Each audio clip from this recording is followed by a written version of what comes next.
Shalom, and welcome to What the Watchman Sees, a ministry that will sift through all of the social media noise to show you news of importance from the Most High's perspective.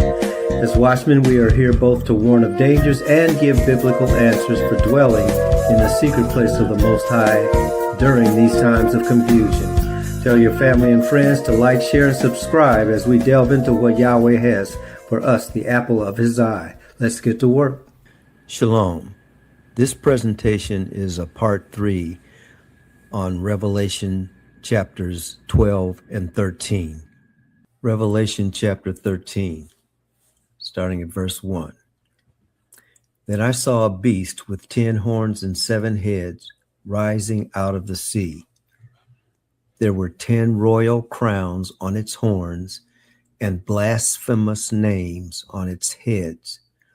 The beast I saw was a leopard with the feet of a bear and the mouth of a lion. And the dragon gave the beast his power and his throne and great authority. One of the heads of the beast appeared to have been mortally wounded, but the mortal wound was healed, and the whole world marveled and followed the beast.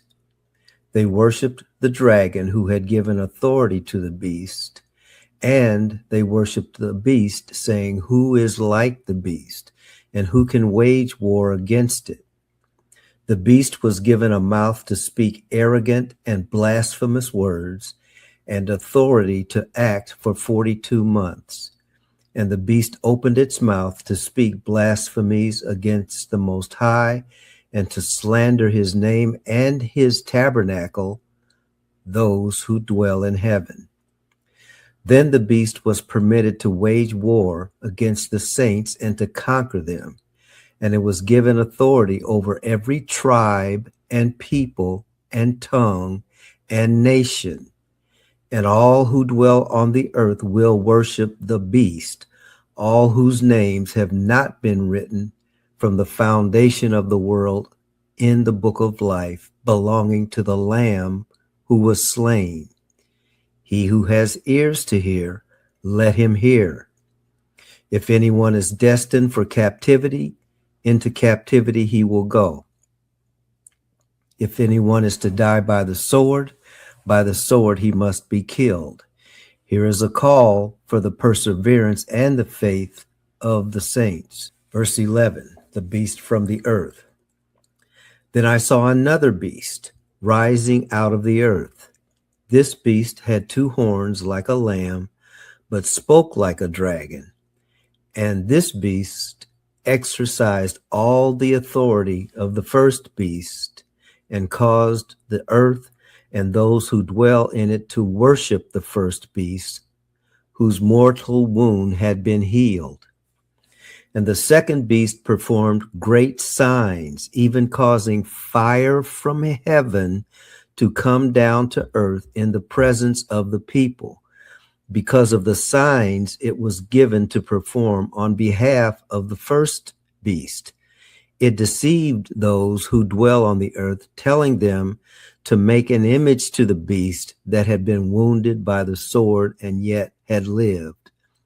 The second beast was permitted to give breath to the image of the first beast, so that the image could speak and cause all who refused to worship to be killed. Verse 16, and the second beast required all people, small and great, rich and poor, free and slave, to receive a mark on their right hand or on their forehead, so that no one could buy or sell unless he had the mark, the name of the beast, or the number of its name. Here is a call for wisdom. Let the one who has insight calculate the number of the beast, for it is the number of man, and that number is 666. That's Revelation chapter 13. So as we continue from our last session into Revelation chapter 13, from Revelation 12, we find that it is a continuation and an expounding on the focus of Revelation 12. Primarily, we are given more specifics about the manifestation of the serpent. So we see a beast coming from the sea and a beast coming from the land. And just as the earth comes out of the sea, as happened in Genesis 1, so the beast from the earth follows the beast from the sea. The sea represents many nations. The earth represents one nation, encapsulating all of the other nations.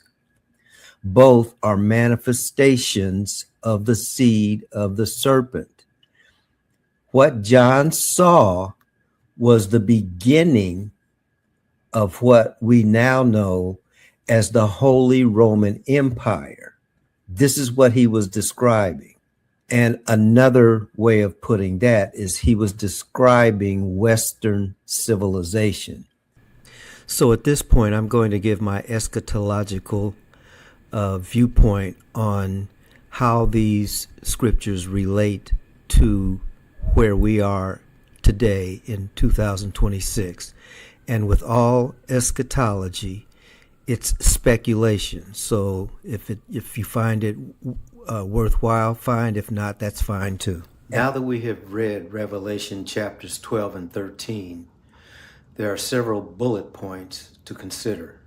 First, the two beasts mentioned from the sea and from the land are both under the jurisdiction of the serpent of old.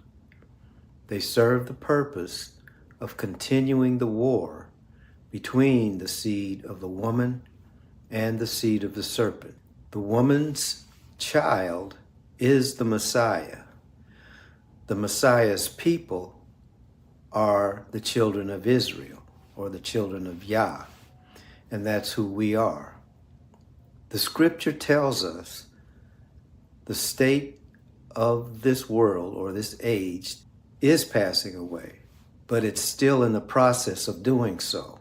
The seed of the serpent has been and is the God of this current age.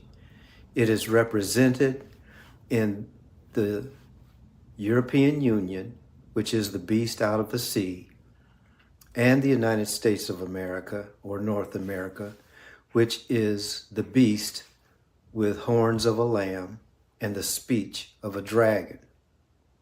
What the Most High wants us as his people to understand is that we are living in the modern day version of this ancient dragon that controls all aspects of life on this planet, militarily, economically, religiously, and socially.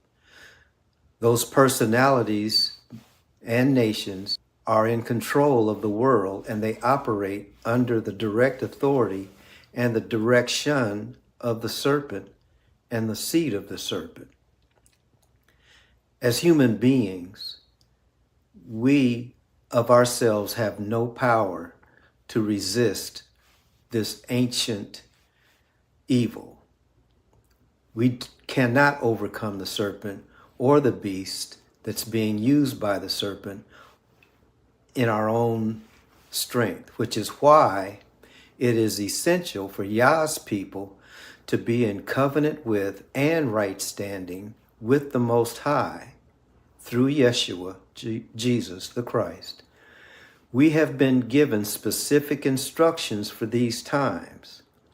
Our instructions are to find our tribe, those of like precious faith, develop community with them, come together to meet the needs of that tribe or that community, and those needs are all-inclusive: food, water, shelter, what kind of work we do, how we're going to protect ourselves in this evil time, how we worship with one another.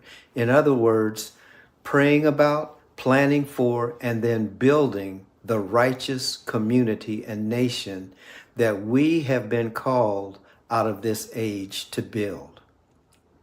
And we can't do that if we're wanting to try to save Babylon. Babylon can't be saved. So rather than focusing on the tightening grip of the serpent, which is designed to kill and to eat us, our focus becomes on being in the shelter of the Most High and under the shadow of the Almighty, and to let those whom we love know that there are no answers outside of being in covenant and being the covenant people of the Most High. This is our encouragement on this Shabbat.